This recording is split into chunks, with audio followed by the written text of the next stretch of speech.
Hello and welcome to Openshift Coffee Break. Good morning, Erez. Hi, we have our friend Erez Kirson from run.ai, and it's time for a coffee. It's early morning for me here in London. Erez, where are you calling from?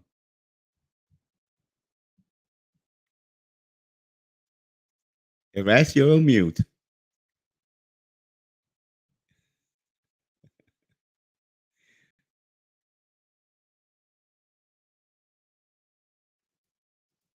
Erez, can you hear us?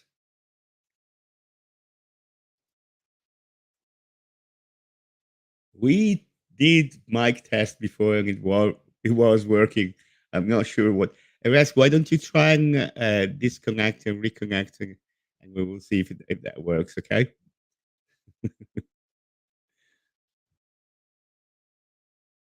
So today, Erez will be talking about the Run AI technology. That's a.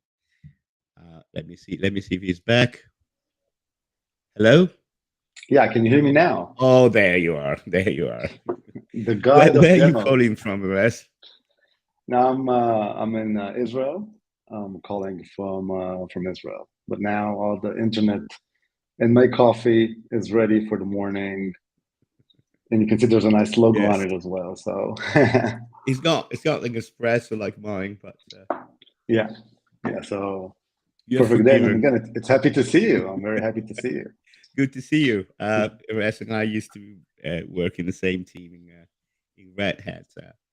Okay, so Erez, tell us a little bit about yourself and what you're going to tell us about. Talk you're going to talk about today.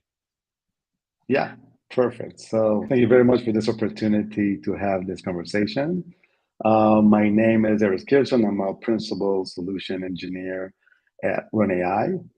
And I came to talk about some of the challenges in machine learning and AI ML workloads, a little bit about what's happening around this resource management challenges that we have, and how Run.ai tries to address and make this world a better place, especially when you use GPUs in a large scale.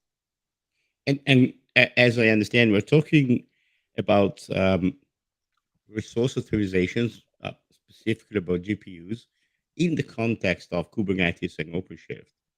So one Yes. of the things that has been happening in the last few years is that high performance computing has landed on Kubernetes, and it's slowly becoming the de facto standard for HPC in the AI ML community. And therefore, that's the need of adding these capabilities of managing those resources and optimizing that utilization for OpenShift and Uh, Kubernetes in general. yeah, exactly. I mean, it's exactly what you said. We see more and more workloads becoming cloud native. We see NVIDIA with their NGC containers. But we notice that today, Kubernetes scheduling solutions are not always optimized for GPUs. They cannot reschedule, they cannot have priorities, don't have fractions. There's a lot of things that are missing that we thought to bring to the table and add it as features to everybody who's running Kubernetes. And I think the conjunction with OpenShift as an enterprise platform, create a big and very good round solution. And I was wondering, not everybody that joins OpenShift Coffee Break has an AI ML background. So I was hoping that maybe with the aid of some slides, you sort of set the scene and help us understand what what the problems are and the sort of solution that you guys are bringing to the table. Do you have something for us? Yeah, I do have some stuff, maybe especially for you. I can share my screen. 1 second, and hope this is gonna work Let's see okay. if we're luckier than with your mic. Yes, let's see. Oh, yeah, there's the share screen. Found it. Yeah, let's see if this one works. Okay, so ready to share? Yeah, yeah. Can you? Yeah, There can you you see go. my screen? Yeah, and if you can maybe maximize the presentation. Yeah, perfect. So Take it thank you away. Thank you, everybody, for joining. Again, I want it to be really open conversation. You can add things to the chat. We do love open discussions, and feel free. And again, as the host, you can interrupt me anytime. I'll be monitoring the chat for You'll be monitoring, yeah, perfect. So yeah, in this conversation, we'll talk about how Run.ai actually optimize AI workloads on Red Hat OpenShift, and we'll talk a little bit about what's going on in the world of high performance computing, machine learning, AI/ML, and we'll walk it as more of a journey conversation. Although we have a lot of slides, I usually prefer as a technical person to make it more of a journey and to jump from one slide to another if it makes sense. So this is a little bit about myself. I'm a principal solution engineer at Run.ai. I used to work in Red Hat before. Amazing people, and I'm still in contact with many of them. And my background is more from Kubernetes, HPC, cloud, so a little bit of both, so I can bring some of the knowledge to Run.ai. So let's start first to see what are some of the challenges or some of the infrastructure challenges that we see in the field. Is that there's a lot of data challenges that we see, but in terms of infrastructure and compute related challenges, is something that how do you manage a lot of resources, and how do you make the infrastructure part less complex? And this is something, how do you utilize all the hardware that you have? And this is something that we see. Of course, Kubernetes helps a lot, but we see it as a very big challenge when you talk about AI infrastructure. It's complex. It's a little bit different than running regular workload, because they have different types of characteristic, the retention and the type, and the people or AI practitioners who use the system have different topics. So making AI infrastructure easy is the first challenge that we see actually in the field. And how do you build the right foundation for your AI? So we have the cloud native transformation.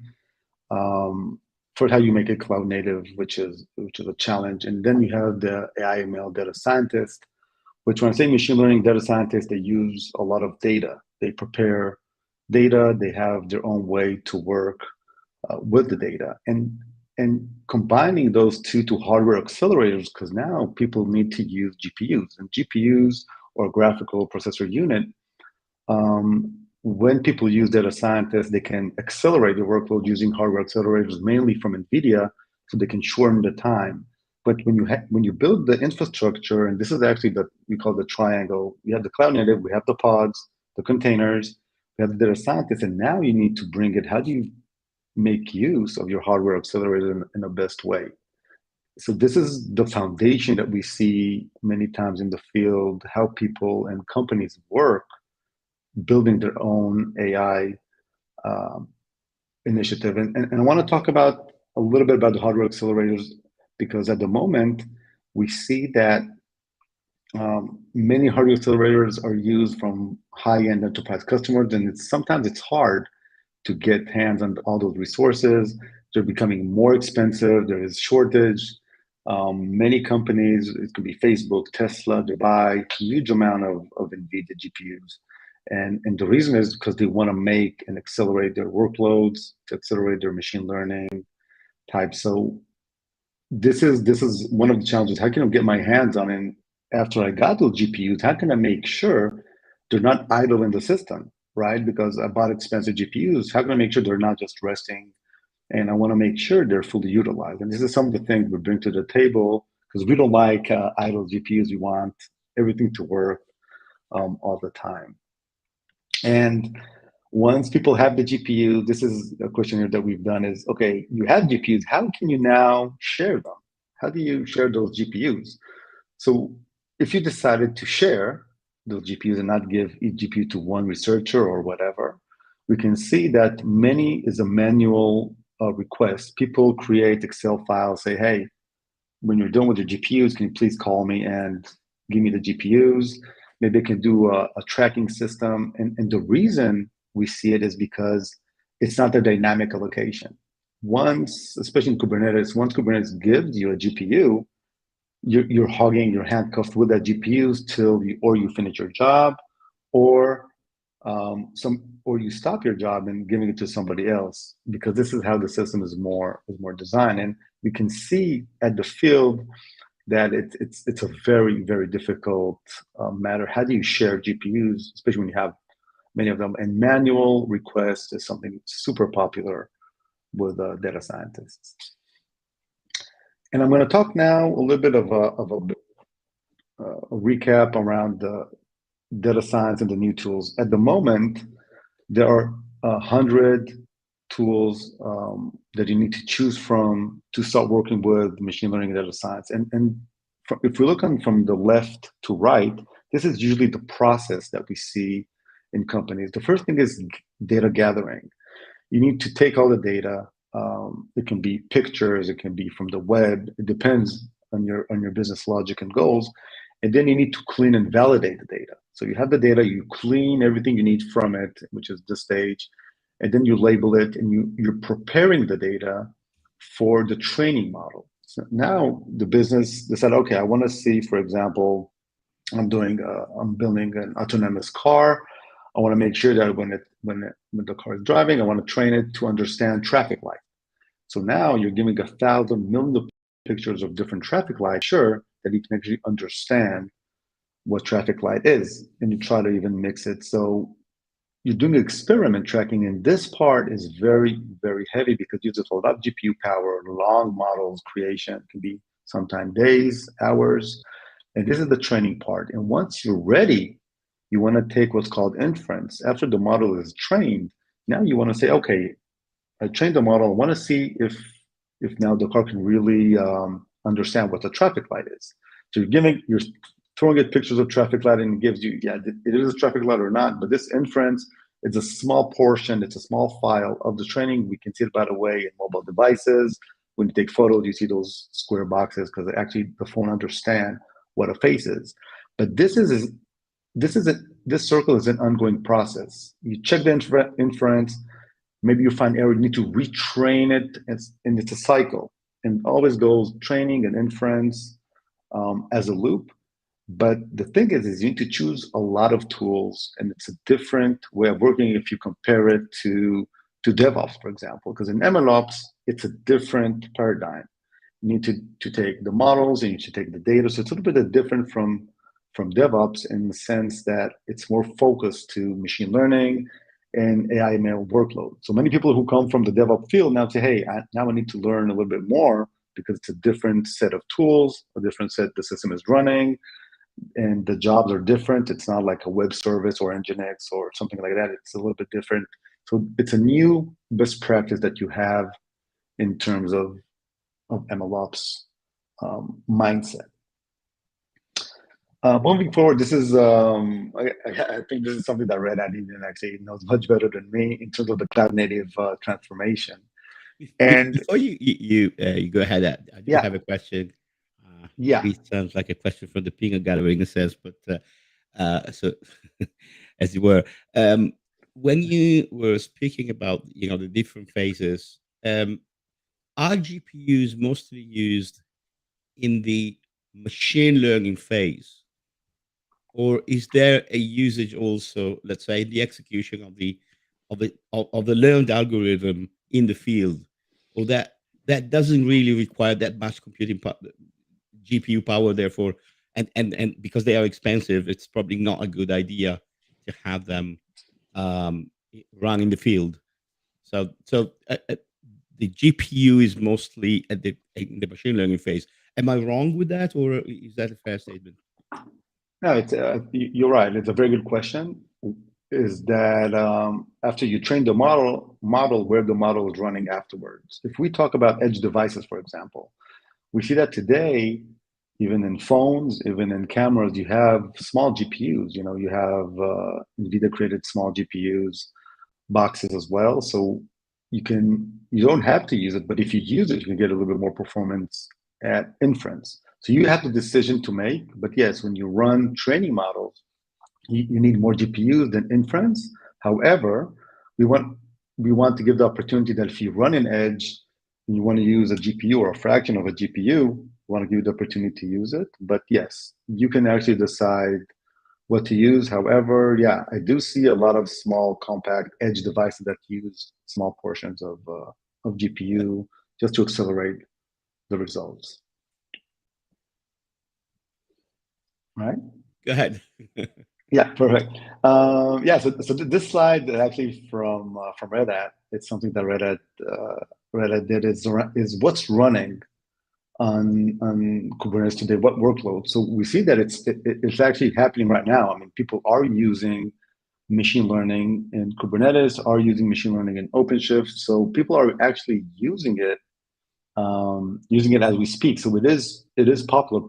It's getting a lot of momentum. In the past, it wasn't that possible, and now Red Hat has a lot of tooling around it, the Open Data Hub and Open Data Science. So it is something that becoming more popular and more companies actually use it.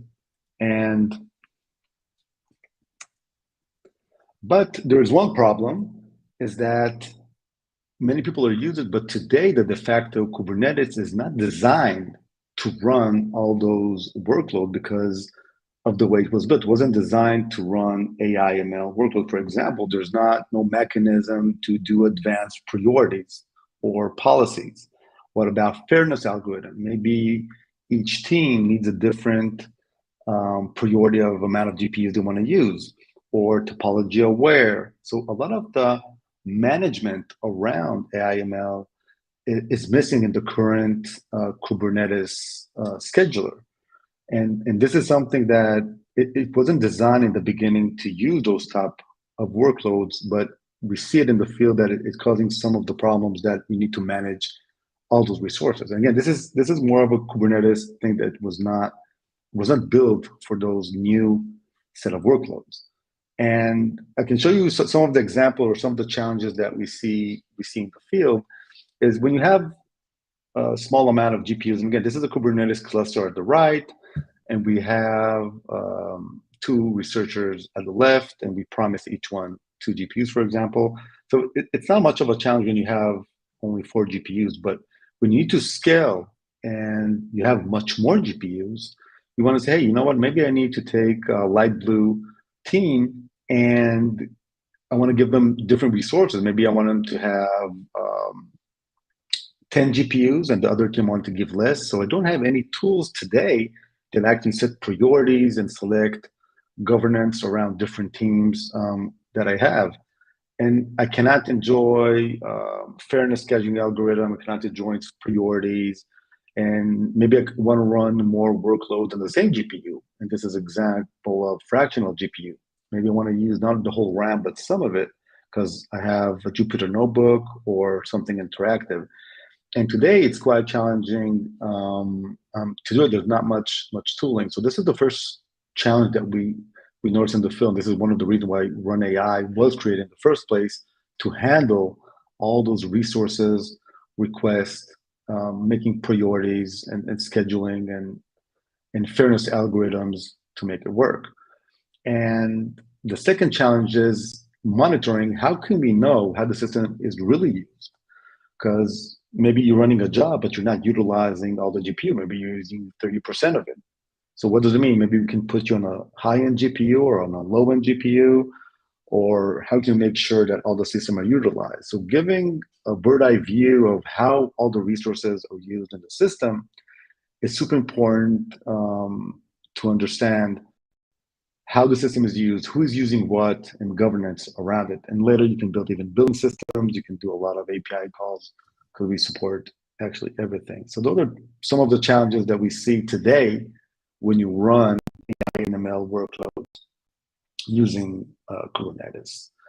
And this is why we created Run.ai. So Run.ai was created to abstract all those GPUs in the back of a pool, of the GPU pool, and by adding our smart, or we'll call it super scheduler, which reside, in this case, if it's OpenShift, it's another scheduler in the system. So you have actually another schedule of Run.ai, and using this Run.ai scheduler, you can now submit jobs using Run.ai scheduler and get all the smart scheduling in the system. So this is the main thing, the main tool layer that we create in Run.ai is how we take all the GPU pools, create one big pool out of it.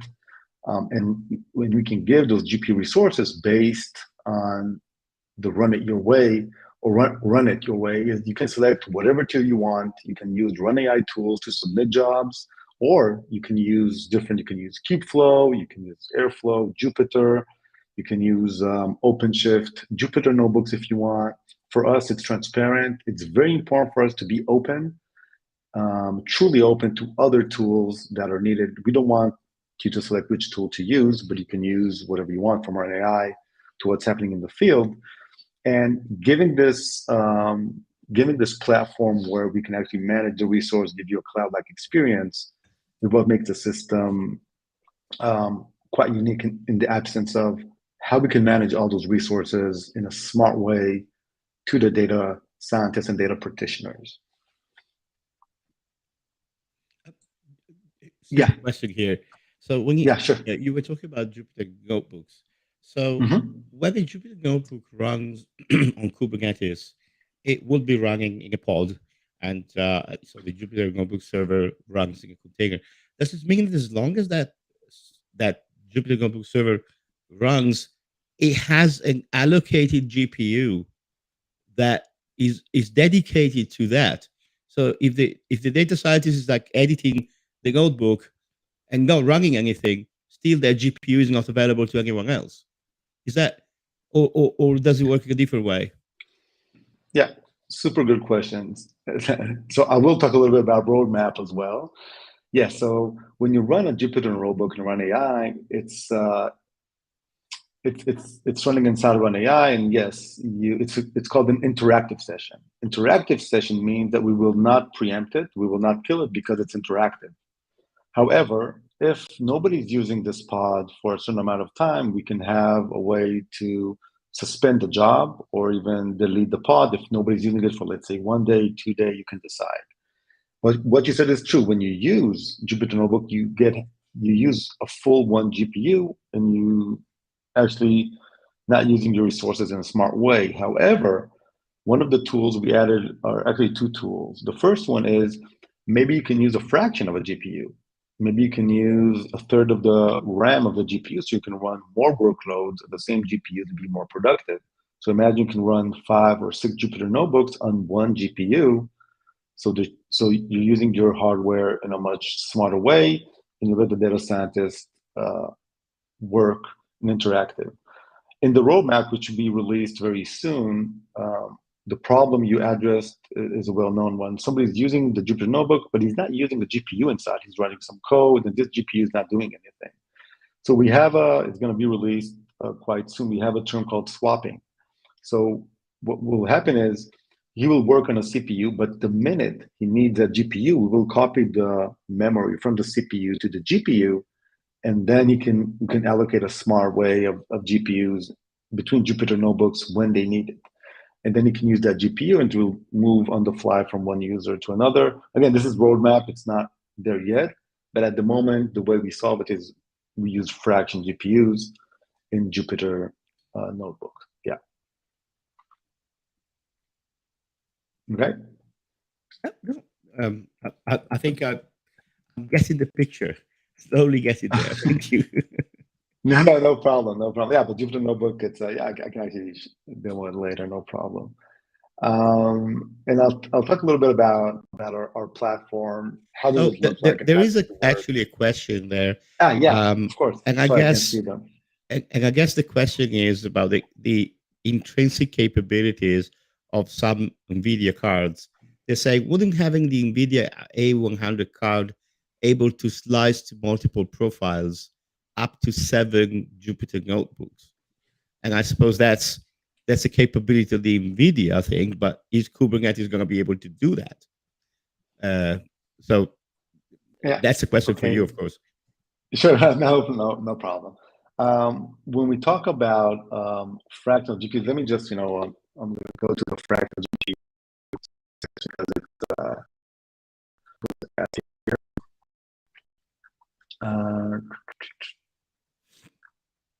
It's this one. Okay. Okay, for our motivation the first motivation is use any GPU. So imagine you can slice or fraction a GPU. It doesn't have to be A100. You can even use different type of GPUs. This is a motivation to be open. Use any GPU and fraction it.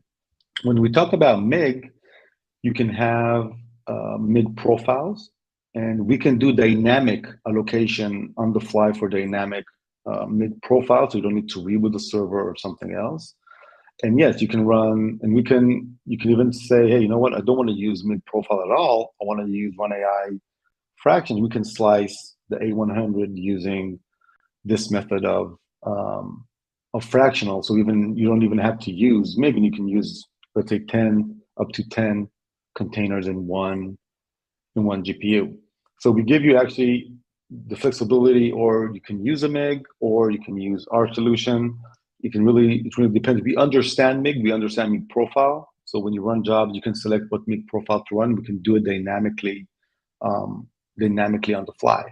So you have actually the decision. But the first motivation was, what happens if you want to run fractional GPUs and you don't have A100? We want to give you the opportunity actually to do it.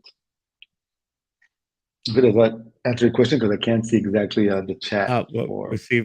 I'll ask Andy and if that answered this question or not. Okay, we can ahead have. In the meantime. Yeah, we can. Some conversation.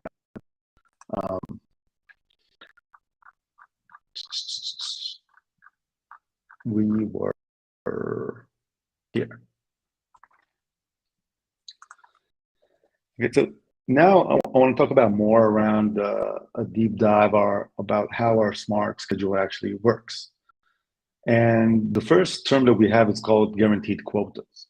Guaranteed quotas is a way to provide quotas for teams. So let's say each team I have a system with 8 GPUs. I can provide 4 GPUs for each team, for example, but it can have an option saying allow over quota, which means if there's available GPUs in the system and the other team is not using it, I want it on the fly to give it to the team who needs a GPU. I don't want to keep idle GPUs in the system. So we take care of the queuing and we take care of the GPU pool.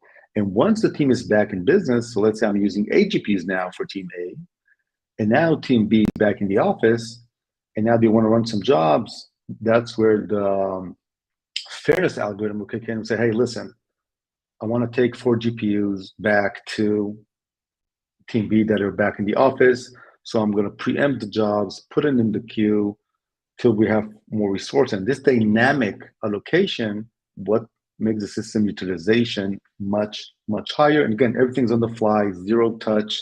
The researchers don't need to do anything. They just run the jobs.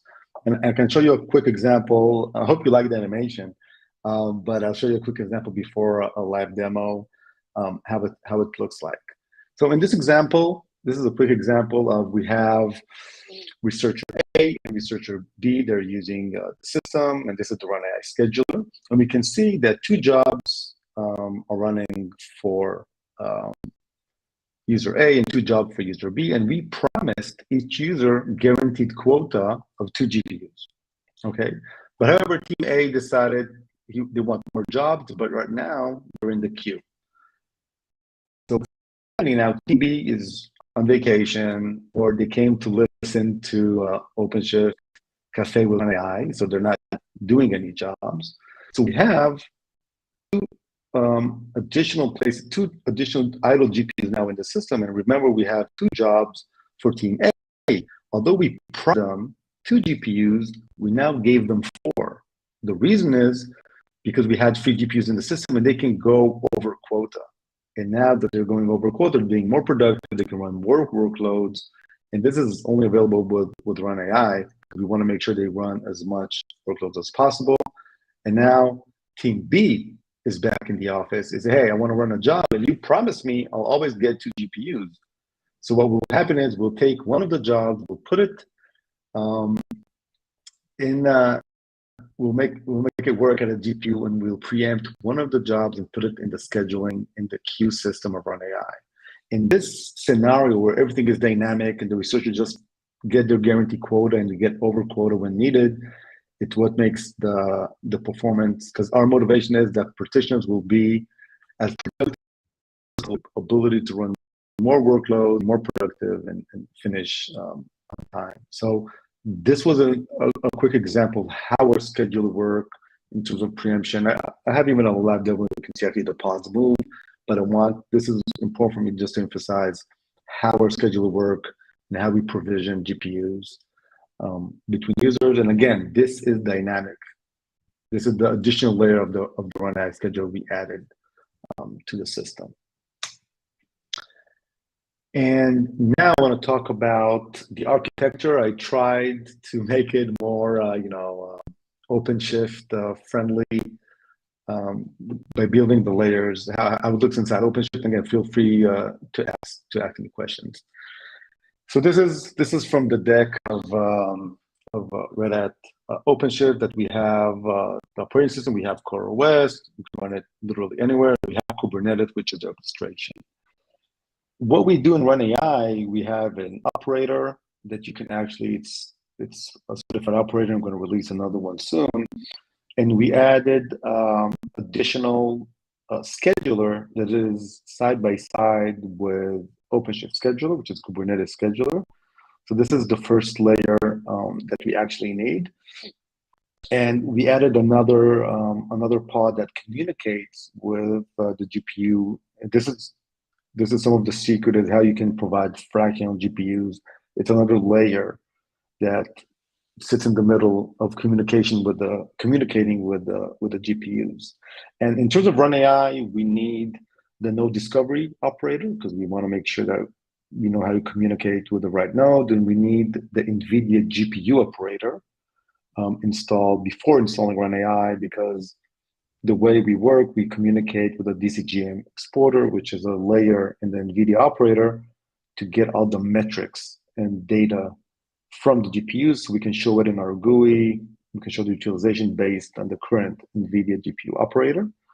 And once you have those two prerequisites installed, you're legit to install run.ai and install our operator. So this is the first layer in terms of the integration of our scheduler system when you install it in OpenShift. And the second layer that we install is the Atlas platform, which is the whole GUI interface to give you a cloud-like experience when you work with run.ai. So you can use our GUI to submit jobs or our CLI, or you can, again, we keep it open in terms of the integration. And because we're an operator in the system, so if you add more worker nodes, we will see them at the system, because when you add or scale a worker node, the GPU operator kicks in, it will install the drivers, whatever needed. We see it as another worker node, and you'll see it in the GUI interface.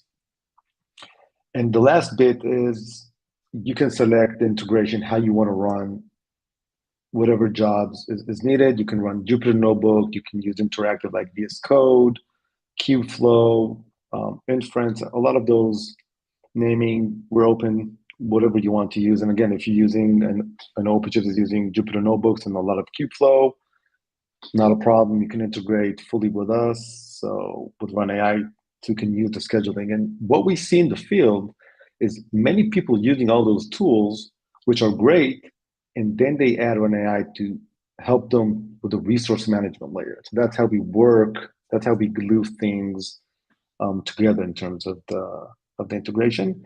By the way, are there any questions? Because I cannot see it in the chat. I'll read a couple of questions. I have one myself first. Yeah. All those workloads that you mentioned there, do you need to make any changes to the images, let's say of Jupyter? Or can I use anyone? Can I use any that come with my own tool set? Let's say I use Kubeflow. Do I have to inject something into those containers to run it and manage it? This is good. Perfect. This is a great question. So you can run whatever Jupyter Notebook you want. When you run the job, you just need to select how many GPUs or fractional GPUs you want to use. And then when you create the pod, it will download the image, and then we will show Jupyter how many RAM or how many GPUs it will see inside the pod. So when you run the NVIDIA SMI, you can actually see the output. And you asked a very good question around Kubeflow, for example.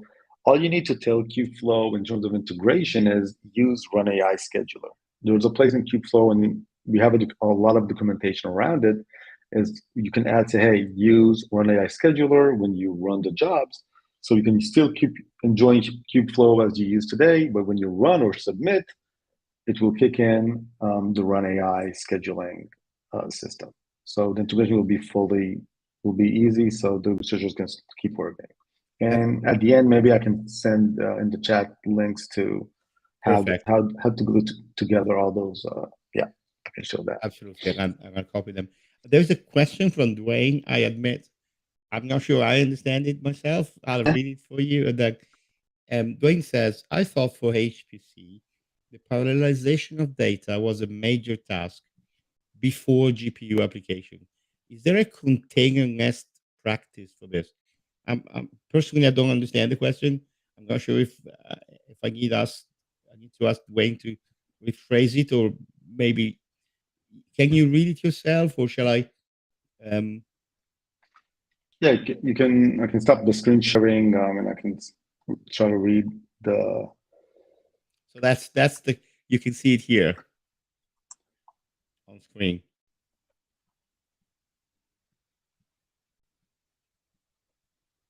Okay, I want to see if I understand the question correctly. So there's the data preparation before running the training load, and the second thing, if you want to run multiple, you call MPI, which means multiple process. You can run each node, each pod in a different node to have a multi-process work. So this is something as well.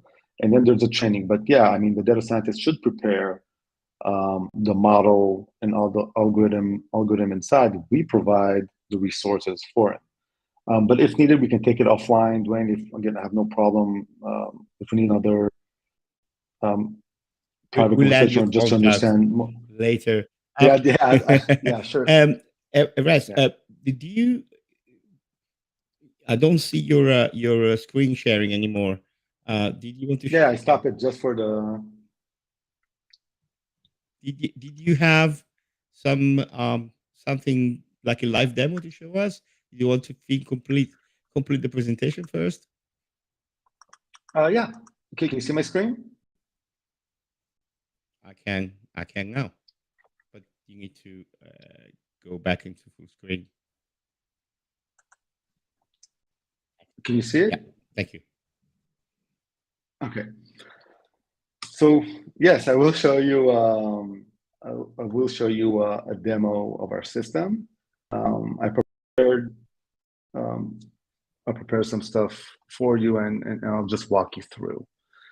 And doing an OpenShift, this is something we have to show, because run.ai integrate with the IDP of OpenShift. So when you saw run.ai, you can actually log in using OpenShift credentials. So this is just an example of how it looks like when you log in to. I hope I have the right password.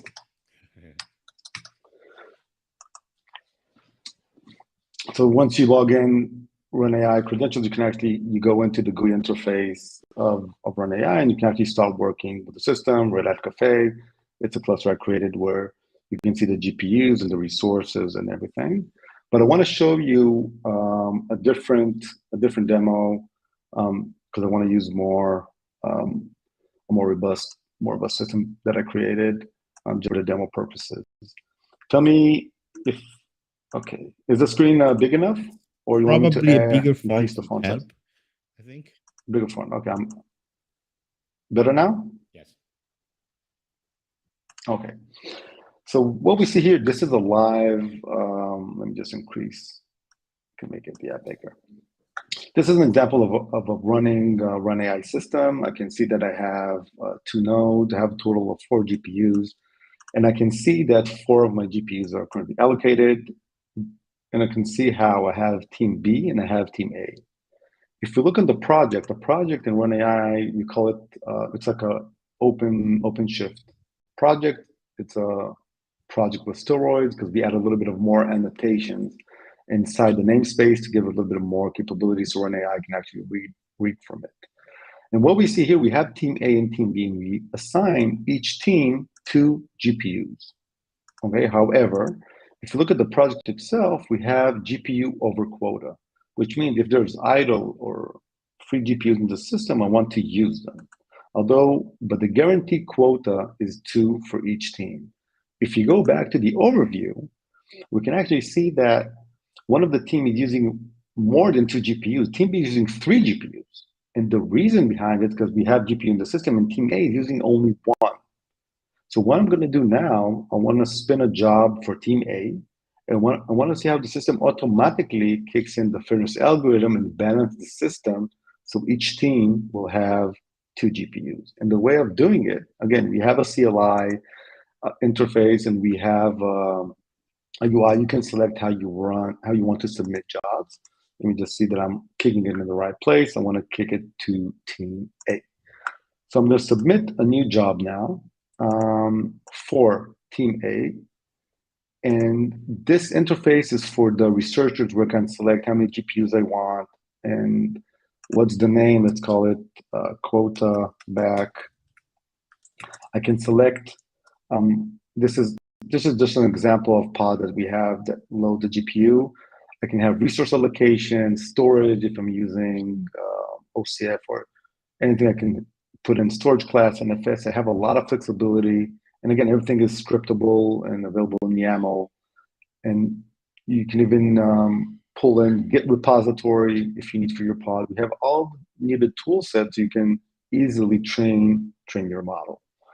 And I'm going to submit this job now. And what will happen, the system will actually pull the image and try to run it in one of the nodes. And we can see here that we have team B is using 3 GPUs, team A1. First part will be kicking it inside the pending state and saying, okay, what decision should I make? I have a pod that should run in one of the teams, and I want to make sure that it's fully balanced. So let's wait a few seconds for it to kick in. So you can see now, team B already, one of the job is preempted to a pending state.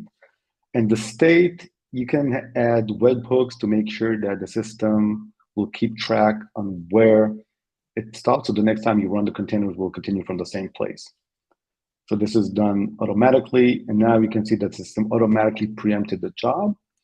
In a few more seconds, team A will get the additional GPU to make the system balance. And here is an example of how the fairness algorithm actually worked.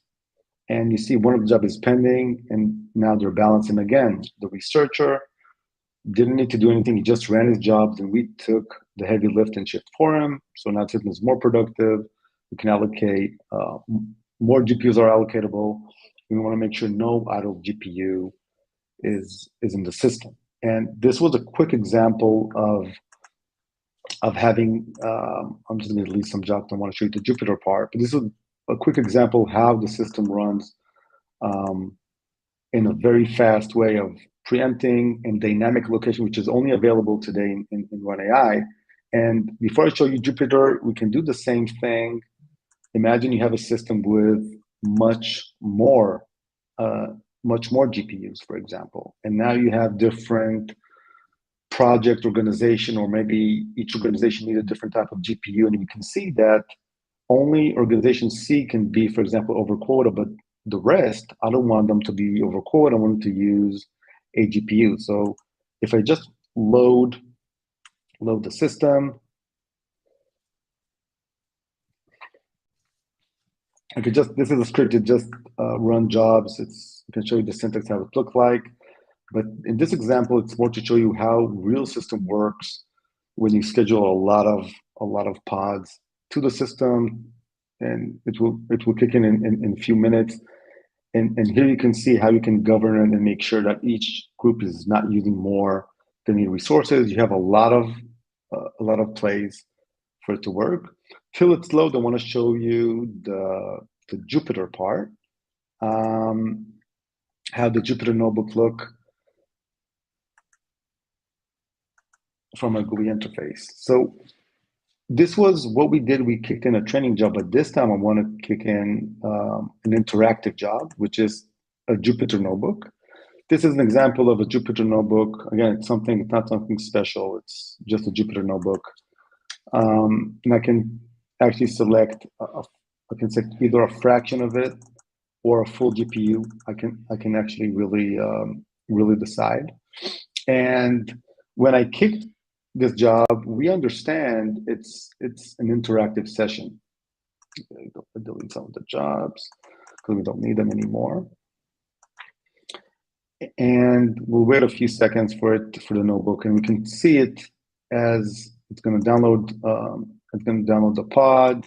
It's searching for the right place. I can see the logs, and we understand. You can see here it's an interactive session.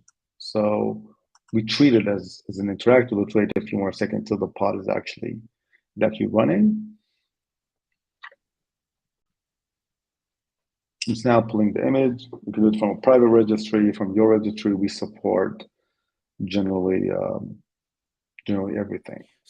So when the job is tagged as interactive, what happens? And you said you can say that the job is allocated a fraction of a GPU.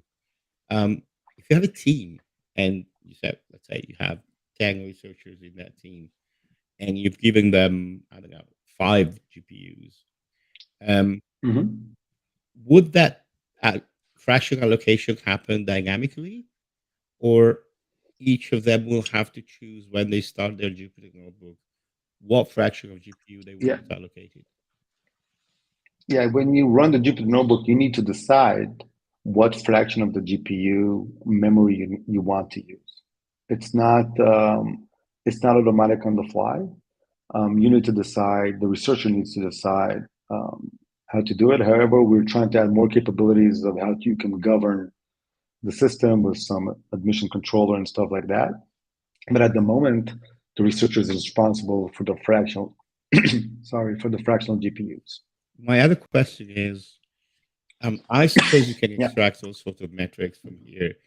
And I imagine, and I'm thinking of projects that worked on where you have a really large number of several teams, many researchers, belonging to different parts of the organization.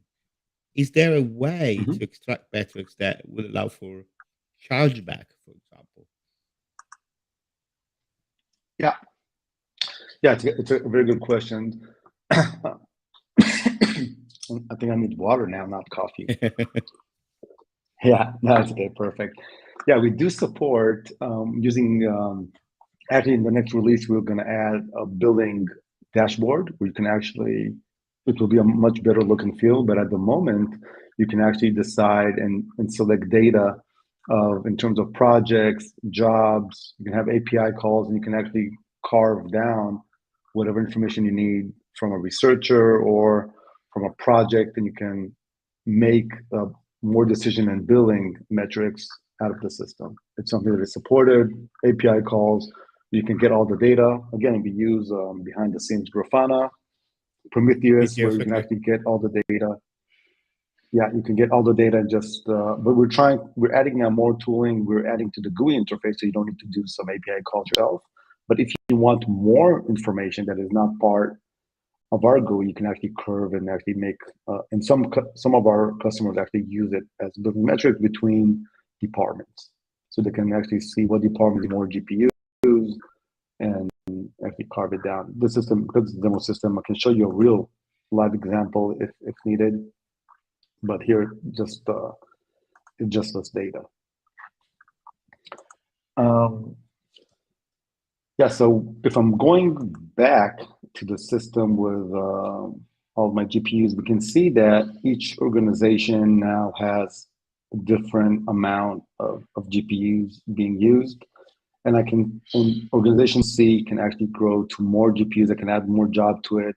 If I enable the over quota, I can actually add even more workloads. So I'm giving the capabilities to the organization to decide what teams need what type of amount of GPUs. And additional, you can select which GPUs goes to each team. Imagine you have very expensive GPUs, and you have T4, which are less expensive. You can decide that maybe the students in the university will use the less expensive GPUs, but the PhDs, they're going to use the V100. So you can actually govern what GPUs of the nodes you can actually use in the system. And this can be done in terms of the node affinity. You can create node affinity and select which GPUs you want to give to each project, just to give you a little bit of more control over the system. And again, we have everything is scriptable, everything is CLI,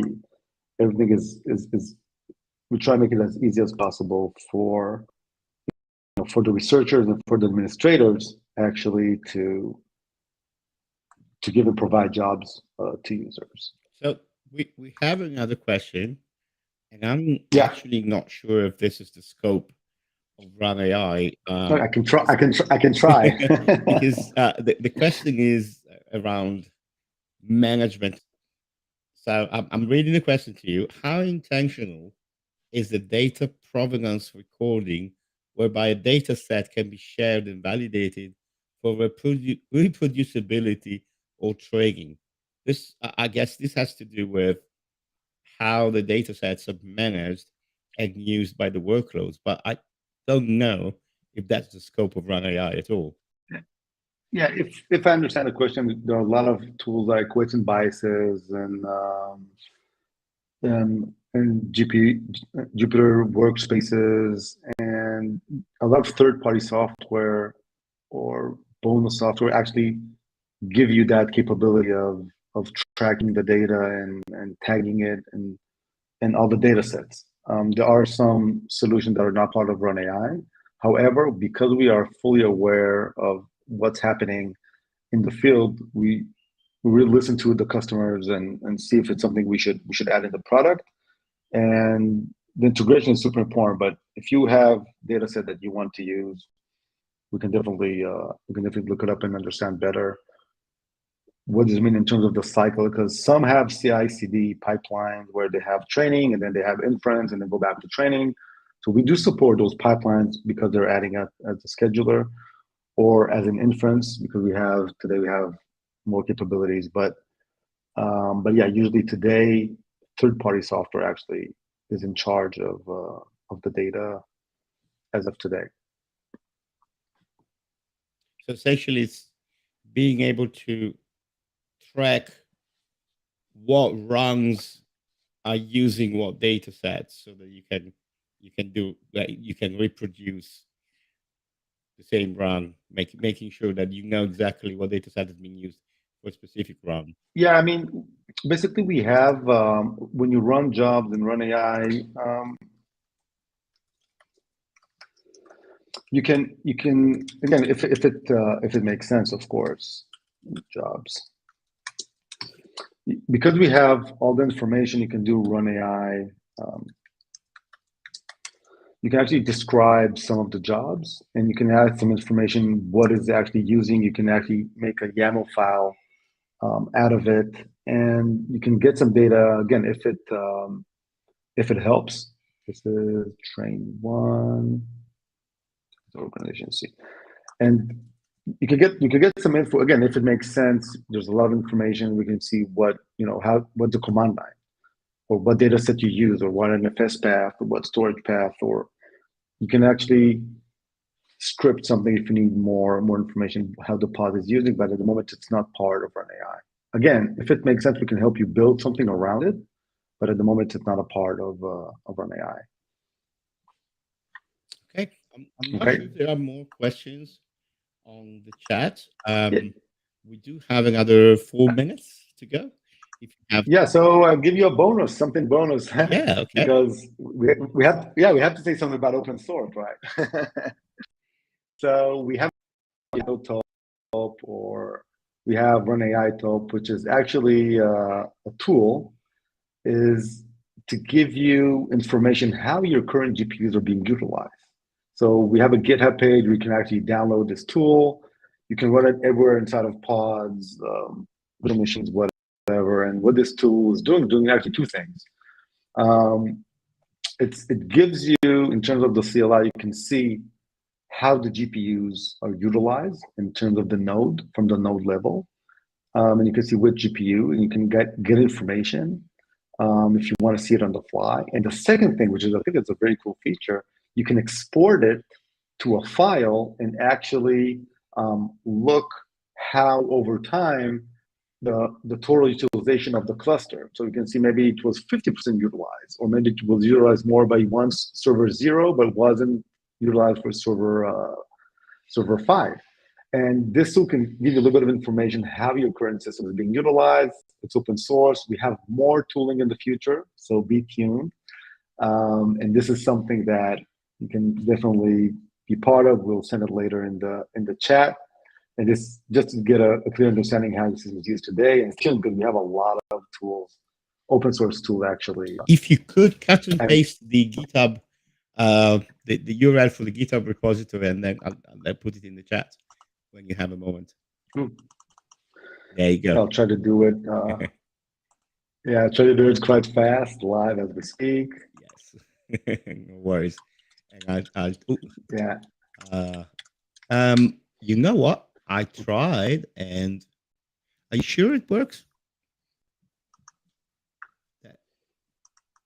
Let's see. Yeah, maybe there's a typo there. Because it says page of this is the right one. Yeah, no, it's good. It's good. This is live. Try this one. Okay, there was a missing. Yeah, the git clone.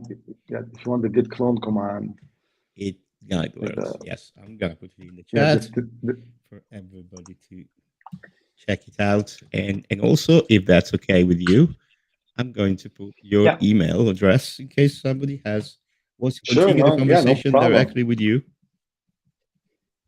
And I guess that's all we have time for today. Any final comments, Erez?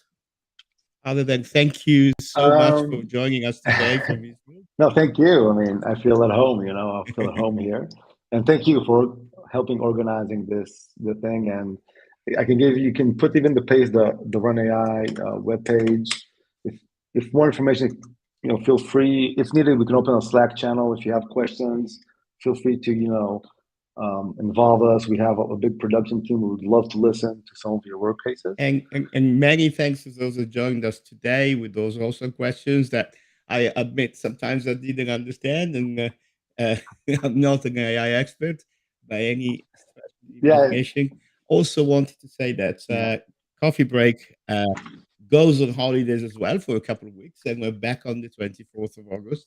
See you all on the 24th then. Thank you, guys. Thank you. Bye.